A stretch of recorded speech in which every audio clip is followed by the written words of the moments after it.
test of every educational model is ultimately whether it can produce jobs or it can produce the youths who have the skills who can do certain jobs. So ultimately the question of education is related with the question of employment. इसका मतलब जो भी education की बात कर रहा है वो अल्टीमेटली एजुकेटेड लोगों के लिए एम्प्लॉयमेंट की भी बात कर रहा होगा. इसके बिना तो एजुकेशन पर बात करना मीनिंगलेस है. नाउ द क्वेश्चन इज कि क्या एजुकेशन कोई सिर्फ ज्ञान के अर्जन के लिए बात कर रहा है? Is education only for acquiring knowledge? ऐसे कितने परसेंट लोग हैं जो एजुकेशन सिर्फ नॉलेज के पर्पस के लिए परस्यू करना चाहते? I was one. So there are very few, rarest of the rare people who try to pursue education for the sake of knowledge, wisdom, so that they can emancipate, liberate themselves and also those who come into their contact. तो क्या इसलिए ये वाले model जो education का है, कितने percent लोग, 1% लोगों को भी ये वाला एजुकेशन नहीं चाहिए. 99% लोगों को वो एजुकेशन चाहिए जिससे फिर उसके बाद उनको एम्प्लॉयमेंट. तो secure employment and education, is it possible for any government? And that is a matter of economics. It should be examined in the context of economics. Is it possible कि सभी को हायर एजुकेशन भी दे दें और फिर उनको secured एकदम well designed customised jobs भी दे दें? कोई भी देश अपनी पूरे वर्किंग पॉपुलेशन को 15 से 20% से ज़्यादा ग्रेजुएट को जॉब नहीं दिला सकता. इसका मतलब हमें जॉब कहाँ क्रिएट करना है? 12th के लेवल पर क्रिएट करना है. एजुकेशन सिस्टम जो 12th पास स्टूडेंट को ऐसी स्किल दे सके ताकि उनकी एम्प्लॉयमेंट की जो नीड है वो फुलफिल हो सके. सो एम्प्लॉयमेंट की नीड फुलफिल करने के लिए हमें 12th पास एजुकेशन पर फोकस करना है. And that is enough. In this era of technology driven employment, all jobs are to come from technology, and that is very much easy to be provided at 12th level. Graduate किसी भी society 20% से ज़्यादा हो गए अगर, तो there will be an army of unemployed youth. This is what Marx wanted, to have an army of unemployed youths, ताकि उनको रिवोल्यूशन में लगाया जा सके. तो do we want to create an army of unemployed youth, या एक ऐसा स्किल्ड और एंटरप्रेन्योरियल यूथ जो खुद अपना एम्प्लॉयमेंट खुद से जनरेट कर सके, या अदरवाइज जो इंडस्ट्री में एम्प्लॉयमेंट है वहाँ पर?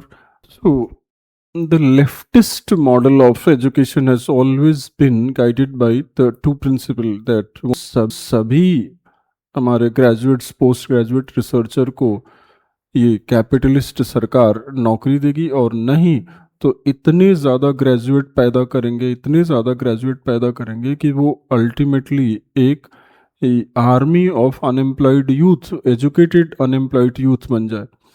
तो दोनों में से कोई एक टारगेट अचीव होना चाहिए. या तो सभी हमारे ग्रेजुएट और रिसर्चर को, और उनके ग्रेजुएट रिसर्चर मतलब जो धर्म को नष्ट करना चाहता है, जो सभ्यता को नष्ट करना चाहता है, जो संस्कृति को नष्ट करना चाहता है, in the name of destroying feudalism and bourgeoisie. वो कहते हैं कि बुर्जुआजी और फ्यूडलिज्म को ख़त्म करने के लिए हमें धर्म और संस्कृति, सभ्यता, म्यूजिक, आर्ट, लिटरेचर, इन सभी को ख़त्म कर देना चाहिए. तो ऐसा ग्रेजुएट, ऐसा रिसर्चर, ऐसा एजुकेटेड पर्सन जो कल्चर, धर्म, संस्कृति सभी को ख़त्म करने वाला एक प्रोपेगेंडिस्ट हो, तो वो एजुकेटेड के नाम पर एक प्रोपेगेंडिस्ट यूथ क्रिएट करना चाहता है. That's leftist. या नहीं तो फिर हमारे यूथ्स इतने एजुकेटेड होंगे कि कैपिटलिज्म या liberalism, liberal system, liberal democracy उनको नौकरी तो दे नहीं पाएगी. तो ये सब क्या हो जाएंगे? ये सब आर्मी ऑफ अनएम्प्लॉयड यूथ हो जाएंगे.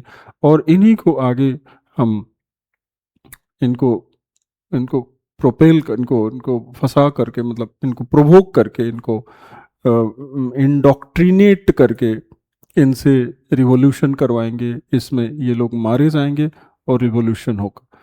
तो एजुकेशन का that is the leftist model of education. Revolution के काम आओ और नहीं सरकार पर इतना बड़ा बोझ बन जाओ कि लेटर और सुनर वो डेमोक्रेटिक सरकार किसी भी तरह से कोलैप्स कर जाए। It is internal sabotage.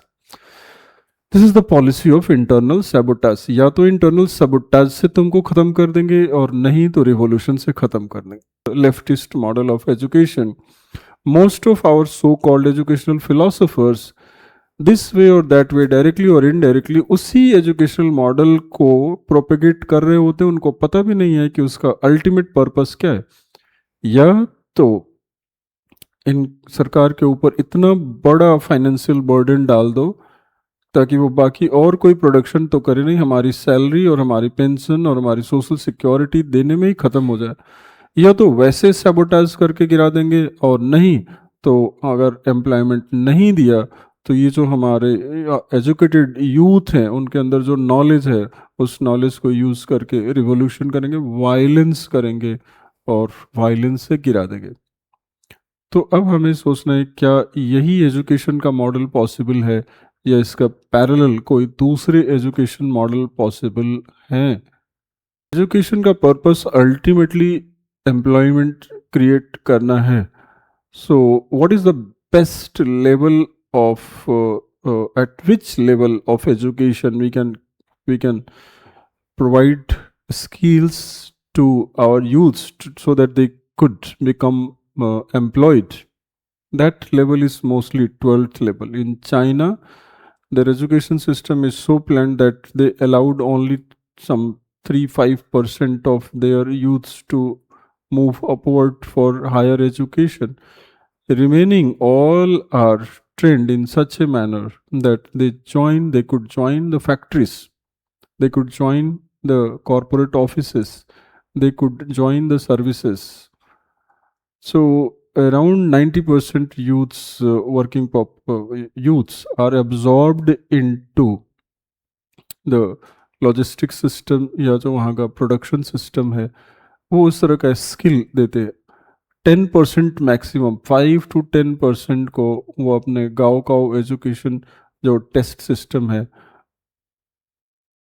उससे वो उसको प्रमोट करके और हायर एजुकेशन में ले जाते हैं, चाहे आर्ट्स हो या साइंस हो या whatever. So they have made a scientific balance between the higher education and the education that can provide jobs.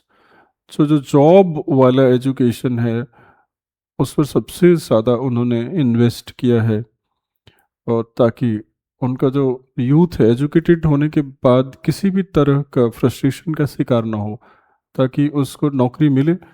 But only a critical population maximum up to 10% is allowed to go into higher education.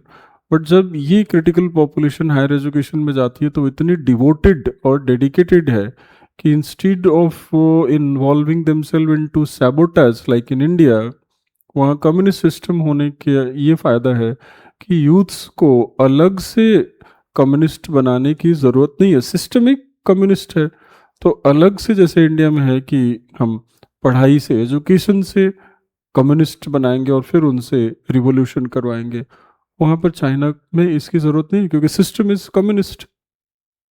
Socialist वहाँ की जो सरकार है वो खुद ही सबसे बड़ी communist है।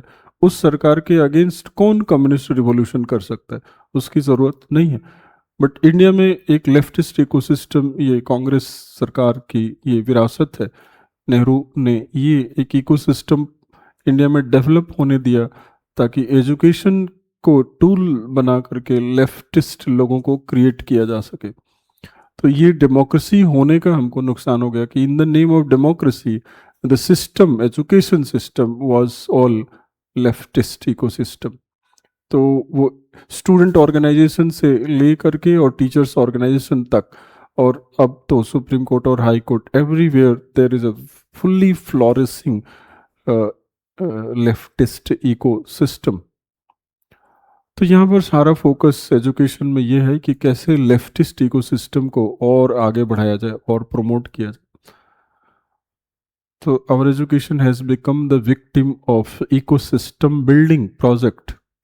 It's less education, it's more maintenance of leftist ecosystem.